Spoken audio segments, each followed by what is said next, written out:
Ontem uma imagem rodou o Brasil de policiais do BOPE, uma tropa que eu tenho muito orgulho, onde eu servi durante anos, os policiais do BOPE dentro de uma casa, furtando objetos em uma casa. Isso foi matéria de todos os jornais do Brasil. E interessante que no mesmo dia que isso acontece, o Tribunal de Justiça do Rio de Janeiro afasta um desembargador investigado por venda de decisões do Comando Vermelho. A notícia do BOPE furtando um perfume numa casa de um bandido ocultou tudo. É mais forte do que a notícia de um desembargador afastado que vende decisões para E o que é mais gravoso para a sociedade? É lógico que é um desembargador que vende. Mas as duas coisas estão atreladas. Estão atreladas. Isso. As duas coisas são vergonhosas. Eu falo sempre nas minhas postagens que isso aqui faz um estrago maior do que um fuzil. As duas coisas são vergonhosas. Há alguns meses, num podcast, não foi para lacrar. Alguns meses, um colega me pergunta, Pimentel, o que é pior, o PCC, o CV ou o TCP? Cara, o pior no Brasil nesse momento são 7 tribunais de justiça onde desembargadores são investigados por venda de decisões para o Comando Vermelho, para o PCC e para o CV. Isso é muito pior do que o Marcola e do que o Cezinha, do que o Geleião, do que esses antigos. Muito pior, um desembargador que ganha 100 mil por mês, vendeu uma decisão, esse cara não devia sair da cadeia nunca mais. Mas ele nem bota a tornozeleira, nem perde o salário. Eu fiquei preso com o João Carlos da Rocha Matos, juiz federal. Bom, aí você sabe disso tudo, mas é provável hoje... E mostra os privilégios que teve mesmo sendo só um ex-juiz dentro da prisão. É provável hoje que esses desembargadores não percam o salário. Tornozeleira ele não tem, porque o STF já mandou tirar a tornozeleira de vários desembargadores investigados no Brasil. Não se corta na própria carne. Então, a imagem de policiais do BOPE que rodou o Brasil ontem, que me envergonha muito essa imagem. Eles estavam com câmeras, aquelas câmeras que a gente diz, o policial tem que usar, ainda que ele coloque a câmera. Existe uma tradição horrível, cara, que tem que acabar, chamada espólio de guerra. Isso é inaceitável. E o comandante do BOPE hoje disse em rede social, é inaceitável. O espólio de guerra é daquele Sun Tzu, a arte da guerra, né? Sim.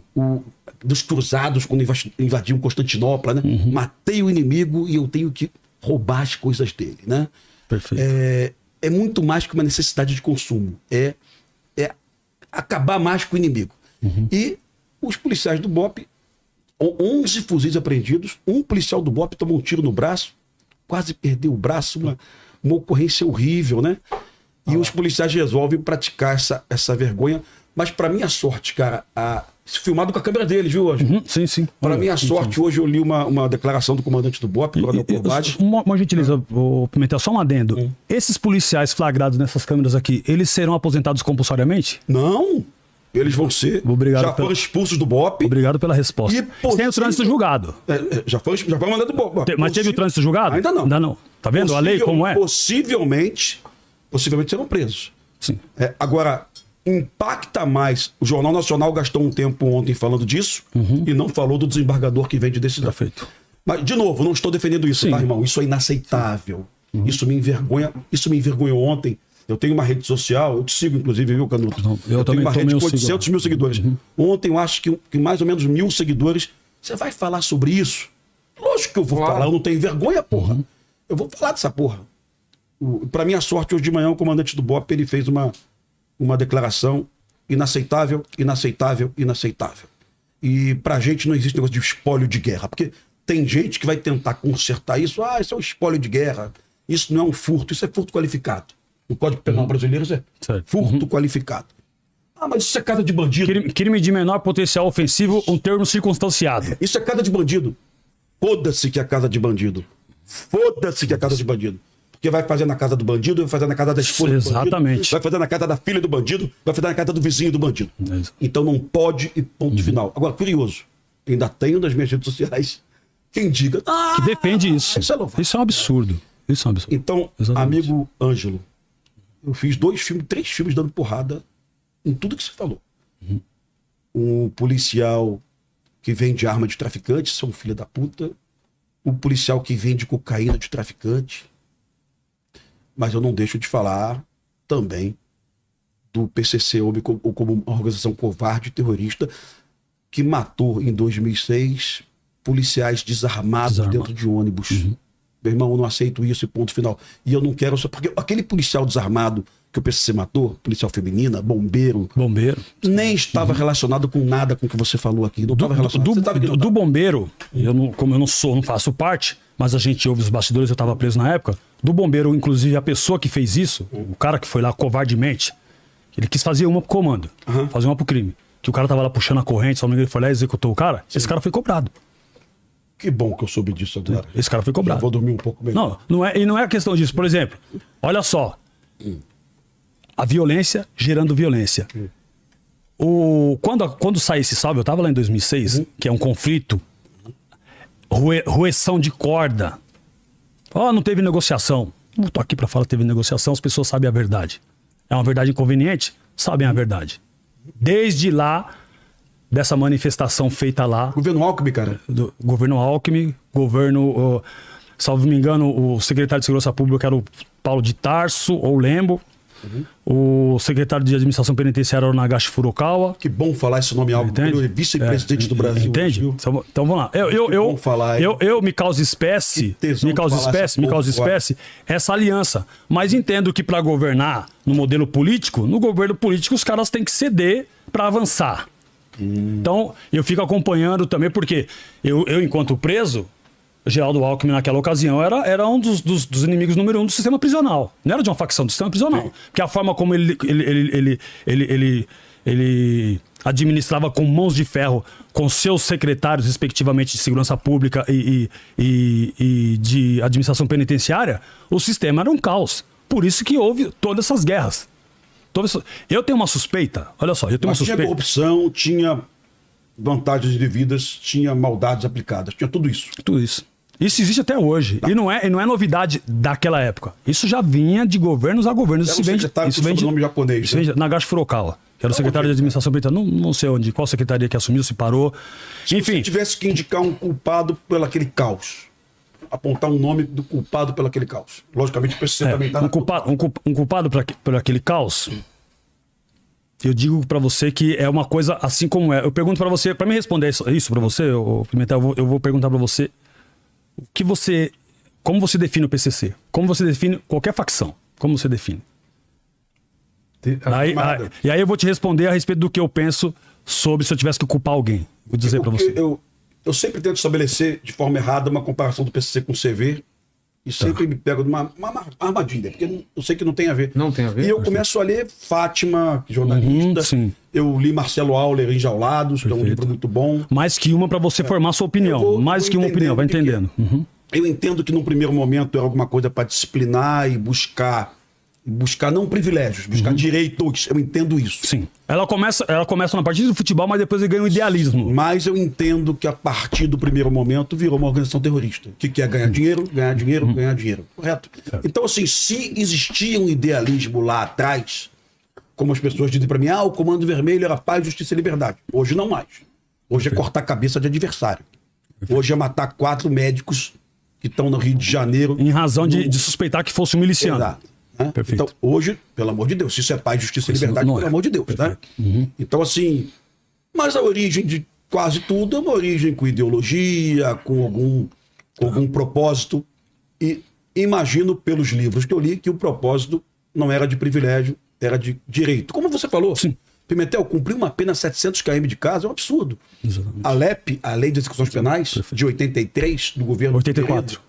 Final de 83, né? Ibrahim Biak. Isso, 84, isso. A LEP, ela deixa claro, você tem que cumprir pena perto de casa. Perfeito. Então, assim... É o primeiro princípio, né? Se você, agora, hoje o governo federal mantém em outro estado. Preventivo hoje a 2.000 quilômetros de casa. O STF, a corte tem que defender a Constituição, né? Mantém preso a 2.000 km, a 3.000 km de casa, inclusive. Esses juízes que nós falamos, alguns são fãs, outros não. Isso hoje ganhou uma visão da alta classe porque atingiu a alta classe. Porque antigamente isso era normal e quanto mais longe, melhor. Essa era a declaração que existia. O senhor lembra disso? Não, mas alta classe, cara... É quando atingiu políticos, milionários e o STF... E é o STF que julga essas pessoas. Sim. Em razão disso, isso ganhou um grito. E o grito dos caras são muito mais fortes. Milionário hoje. Porque qual é o grito? O grito são de grandes advogados, que sabem a legislação, sabem as brechas da lei e entendem da lei. E que, sobretudo, quando tem uma assinatura no rodapé de uma petição, tem muito peso. Eu posso copiar uma peça... Do Márcio Tomás Bastos, se eu me informar advogado hoje, que era um cara renomado que faleceu, vou falar o nome dele. Eu copio uma peça e monto o mesmo habeas corpus que ele. No mesmo juiz. Que inúmeras vezes ele ganhou liminar. Só que eu coloco lá no meu escritório, lá vamos dizer, Ângelo Canuto, OAB tal. Impetro, com as mesmas razões, o mesmo episódio. Habeas corpus, perco a liminar. Não ganho liminar uma, nem para o ímpar.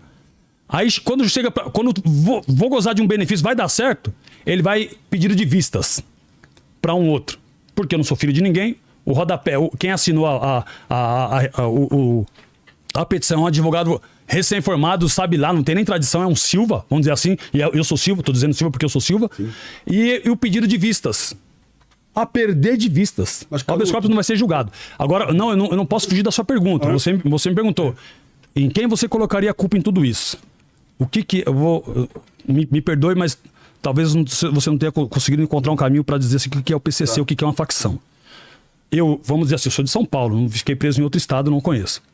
Embora fiquei preso na Polícia Federal com caras de outros países, e a razão de eu entrar pro tráfico internacional foi essa mistura. Eu fiquei preso com estrangeiros. Fiquei com estrangeiros, aprendi que era tráfico internacional. Uma merda na minha vida. Dinheiro pra caralho, mas uma merda e perdi tudo. Eu alimentava o sistema, uma rodana desgramada. Vamos lá. O que é o comando? O comando é uma ideia. Ele é abstrato, ele não existe. Ele não existe. Suponhamos que todos nós aqui dessa sala hoje sejamos faccionados. Morremos todos nós. Ela deixou de existir? Não, porque alguém vai dizer para você, aqui é o comando, mano. Vai colocar a ordem, vai ordenar, vai puxar uma fila, vai fazer algo. Ele é uma ideia. Outra pergunta que eu faço. Quem é dono do PCC? Quem é dono da facção do Rio de Janeiro? TV, terceiro, quem é dono? Não existe um dono. Existe um cara que segue uma ideologia, que é o mais velho, o mais experiente, que está liderando aquilo. Mas ele pode ser ceifado a qualquer momento, cometer um erro, e aí isso passa para outra pessoa. E assim sucessivamente, até o último. Então é uma ideia que sempre vai existir. É uma coisa abstrata, não tem dono. Agora, vamos lá. De quem é o dinheiro do crime organizado? Também não tem dono, é de uma ideia. Você pode deter esse dinheiro com você, você pode até multiplicar e investir em outros lugares, mas você não pode perder. E quem vai te cobrar? Não é o fulano, ciclano, beltrano. É uma ideia. Sabe por que eles vão te cobrar? Porque quem está responsável naquele momento por aquela ideia teme pela sua própria vida. Eu tive um episódio, que eu nunca contei em lugar nenhum, vou contar aqui. Eu estava numa penitenciária, vou segurar, né, onde eu estava e tal, e nomes. Estava numa penitenciária que o cara era responsável pelas armas. Mas ele tinha muita responsa. Ele foi lá e confiou essa responsabilidade a um outro amigo que recentemente tinha chegado da rua. Falou, fica com as armas de tal quebrada na sua responsa. Você é meu parceiro de rua, você tá vindo agora, você tá em conexão com a rua, quem pode segurar para mim? Falou, tem um menino lá, olha só, trabalhador Zé Povinho, eu vou guardar na casa dele. E a gente paga uma merreca por mês. Então um grande era responsável pelas armas, que passou a confiança, vamos dizer, para um gerente, amigo dele de muita de confiança, e que ele confiou a um Zé Povinho para ficar num lugar bem guardadinho, tranquilo. Olha que maluquice isso.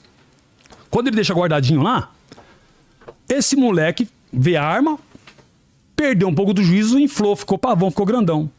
Arrumou uma confusão na rua com a namorada, porque mexeram com a namorada. O que ele fez? Não pensou duas vezes. O cérebro fechou o circuito, foi lá, pegou uma arma. Que ele não sabia usar, acho que nem uma pistola. Desproporcional, uma metralhadora e foi lá cobrar o cara. Assustou, não tem coragem de atirar, né? O moleque não tem essa habilidade. O cara correu e se esparramou. Rapidamente a polícia veio, achou. Quando foi lá, achou um paiol de armas. Na mão de um moleque, Zé Povinho, que até então já ganha nas manchetes o nome de PCC. Já fica um monstro. E aí esse tá desesperado com medo de morrer. E o outro que foi fiado a confiança nele, de cuidar dessas armas, que deu na mão desse moleque Zé Povinho, tá desesperado pra não morrer. E ele morava na mesma cela que eu. E o cara que deixou a responsa com ele morava em outra cela. Eu acordo de madrugada pra ir no banheiro, os caras estão no telefone desesperadamente falando. Eu perdi o sono, sentei do lado e tô acompanhando. O que aconteceu, mano? Tô ali enxeridando, vamos dizer assim, né? Ele falou, mano, perdeu as armas ali, assim, o bagulho tá louco pro meu lado e tal, eu vou morrer. O desespero, eu vou morrer. E eu fiquei sentado lá, falei, caralho. Mó dó, o cara é meu amigo, pô. Vai abrir o pátio qualquer momento, né? E tal, eu comecei a pensar ali. Eu tô fora do problema, né? O problema é meu, eu tô fora ali. Mas é um amigo meu que mora comigo. Eu falei, caralho. Eu cheguei e falei, mas por que você acha que você vai morrer, mano? Não, porque perdeu os negócios, tal. Eu falei, mas se você falar que você vai pagar? Mano, você não tá guardando doce, não é nada lista. É provável que possa acontecer uma merda, mano. Pode dar ruim. Se você propor pagar, ele falou, mas você tem saída? Liga pro cara agora e fala pra ele, mano, é o seguinte, perdei os bagulho lá, isso, aquilo, outro, porque ele tava. O maior que ele tava com medo dessa coisa abstrata. Que é uma cobrança de algo abstrato. Que tem alguém acima dele. Que tem que cobrar pra poder mostrar disciplina, mostrar respeito e ordem. Ele pega e fala pro cara, mano, ó, perdi o bagulho, mas é o seguinte, eu já entrei em contato com os parceiros aqui que vai me ajudar, inclusive eu também ajudei. Eu falei assim, eu vou repor os baratos, me dá um tempo pra eu repor? O moleque lá foi em cana, não deu ninguém. Vou mandar lá um advogado lá, vou fortalecer ele, vai tirar os dias dele lá, vou deixar o moleque na mão, ele vai pra uma cadeia nossa, já dá um salve lá pro moleque ficar de boa, colocar ele numa gaiada lá num barraco de gente boa, o moleque Zé Povinho, é nosso fiel, nosso parceiro. Falei, monta essa ideia. Ele fez, você não tem outro caminho. De manhã ele na linha já fala com os caras, quando abre o pátio ele vai nas ideias e fala, mano, é isso. O outro replica isso lá pra cima pra essa ideia abstrata, e essa ideia abstrata diz assim, beleza, mano, quanto tempo você precisa de prazo? Ó, mano, até 60 dias eu reponho. O mano ali já arrumou uma 12, o mano ali já arrumou, o mano vai arrumar uma droga ali, a gente vai vender, vai girar. Quando descer de lá, o mano aqui já se propôs, quando descer de lá, vai repor. Me dá essa força. Em 30 dias os caras repôs, não morreu. Por quê? Ele travou o circuito e a mente dele, com medo dessa coisa abstrata, seria um efeito de cascata. Um mata um que mata o outro que mata o outro. Aí ele conseguiu isso. Agora eu vou trazer a resposta para você. Em quem eu coloco a culpa disso? A gente falou de Nagashi, de Alckmin, de secretário de segurança. O principal culpado de tudo isso é a corrupção.